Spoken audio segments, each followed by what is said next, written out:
उपलक्षे ओडिशावासी को मोर शुभेच्छा एवं शुभकामना जनाऊँगी।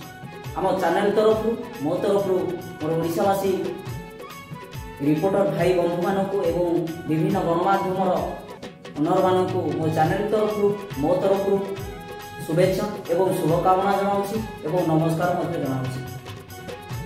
आपण मानकर जीवन रज उपलक्षे समस्ते खुशी रुहतु। जगन्नाथ आपणकर जीवन सुखमय रहतु। आपण जीवन में बाधा विघ्न किसी भी न आसू। मुझे जगन्नाथ पाखे प्रार्थना करने आम ओडिशा न्यूज 5 परिवार तरफ समस्त को शुभेच्छा एवं शुभकामना। आम ओडिशा न्यूज 5 परिवार जेते अच्छा सांबादिक एवं सांबादिक भौणी मैंने मो तरफ से शुभेच्छा एवं शुभकामना। जीवन सुखमय हो। जगन्नाथ बहुत भलरे रखु। जीवन में बाधा विघ्न किसी भी न आसू। ये कहूँ समस्त जीवन सुखमय हो। नमस्कार दर्शक।